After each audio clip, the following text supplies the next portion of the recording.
Hi, it's Yaya. Time for our no-roll spread pizza.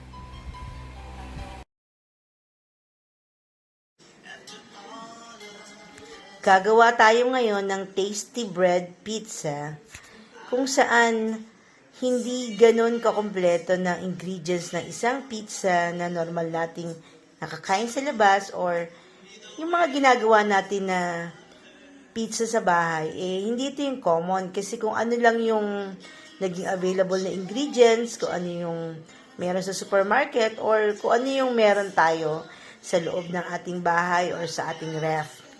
So, samahan niyo po ako at ihahanda ko na ang isang masarap na tasty pizza. Kakailanganin po natin ng isang spaghetti sauce. Hindi naman po ganyan kailangan kalaki. Kung ano lang po yung gagamitin natin or kung may maliit na pack or kung ilan lang tayo. Sabi ko nga, kung ano lang yung available, yun ang ating i-maximize gamitin, lalo na sa panahon ng pandemic. So, meron po akong spaghetti sauce, ang aking tasty bread, hot dogs, bacon, at mozzarella cheese, syempre. Kung mapapansin niyo po, wala akong ibang weight or pieces or numbers or dami ng kakailanganin. I-enjoy lang po natin yung normal home cooking. I-share ko po ito based sa aking pagluluto, based sa aking experience, based sa kung anong meron kami dito. Eka nga yung ating pang-araw-araw na pamumuhay. Yung natural na pamumuhay, walang sukat, walang dami. Ito yung kung anong meron, kung anong kaya, yun ang ating gagawin ngayon. Samahan niyo po ako. Tandaan po natin, sa bawat pag-prepare ng ating pagkain sa pang-araw-araw, wag na wag po natin kakalimutan ang maghugas ng ating kamay. Ayan po. Simulan na po natin.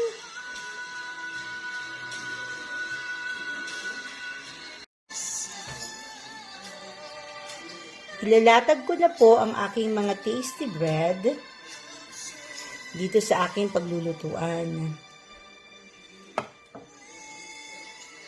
Naku, hindi yata magkakasya ang tatlo. Ayan, sakto lang pala. So, lalagyan ko ng yung aking pizza sauce, pero ito ay spaghetti sauce talaga. Any brand will do po. Yan. Spread ko lang siya, ganyan.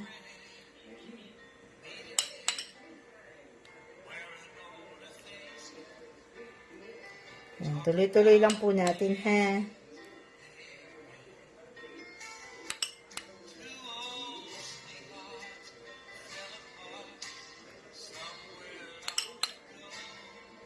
Lagi niyo pong tatandaan, lagi maghuhugas ng kamay para healthy ang ating mga kakain. Healthy tayo lagi.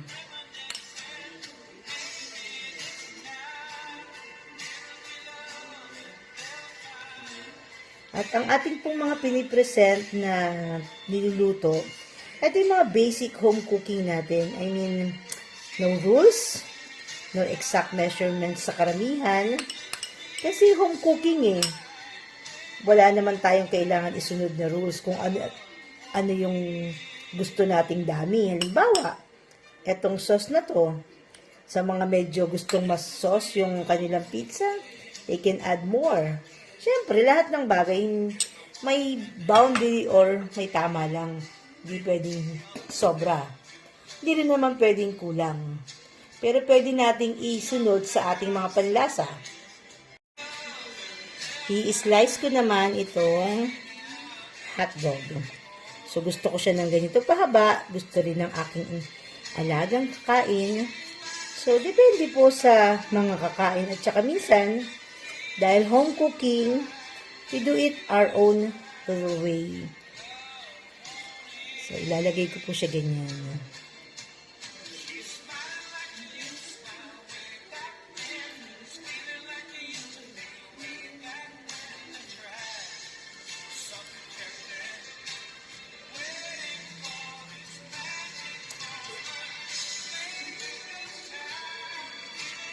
Tandaan niyo po no rules sa ating home cooking. Kung mapapansin nyo kanina, nung pinresent ko sa inyo yung mga kakailanganin ko, hindi ko sinama yung mushroom. Technically kasi, may choice tayo sa mushroom. Although may choice din tayo sa ilalagay natin kung hotdog, kung gusto natin lagyan ng crab stick. Pero syempre, kailangan lagi may laman. Pero yung mushroom natin, pwede siyang optional. Ay, natapon. Ano ba yan? Yan. Yan po yung ating mushroom kasi favorite yan ng alaga ko. So, kaya lalagyan ko siya ng mushroom.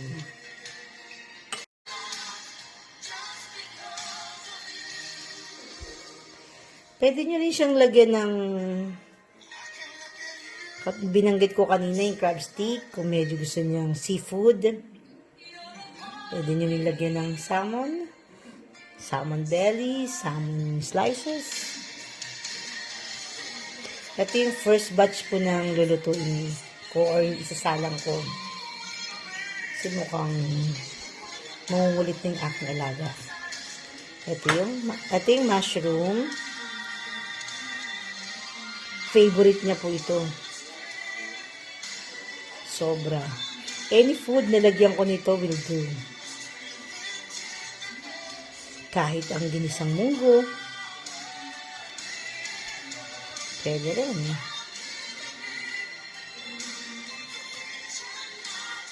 Nga ba, hindi ko tinanggalan to ng water.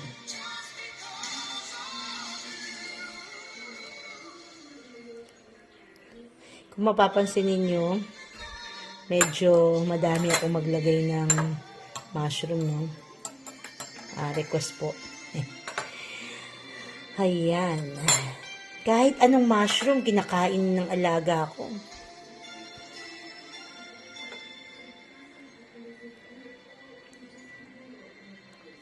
Parang imagine ko na, gaano ito kasarap.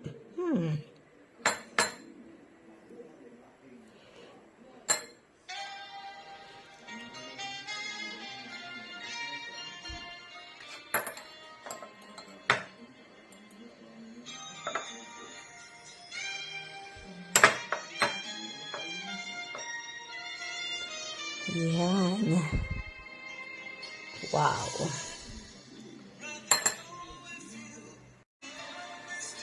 Para mas maging flavorful ang aking pizza, ito po ang aking ilalagay. Konting bacon on top of the mushroom. Konti na lang po kasi ma-over naman tayo ng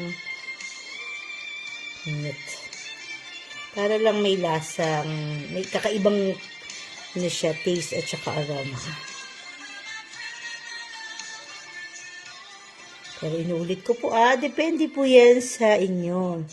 Kung ano yung gusto ninyong ilagay.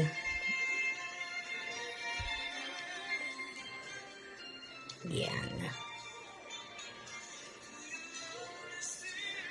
At syempre, ang ating mozzarella cheese.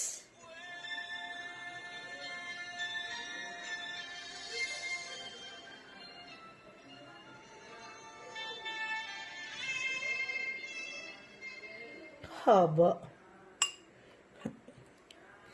Pwede rin pong kahit anong size ng pang-grate ninyo, pwede naman. Pangtamad siguro po ito, no? Ang haba eh. Talaga si Yaya eh. Yan.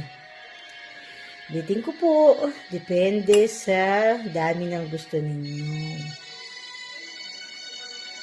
No rules.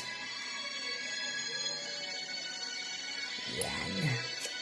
Mukhang na-imagine ko na kung gaano ito kasarap.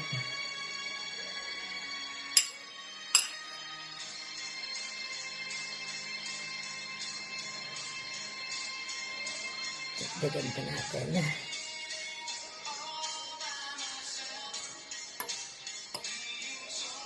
You can put some onion if you like, olives.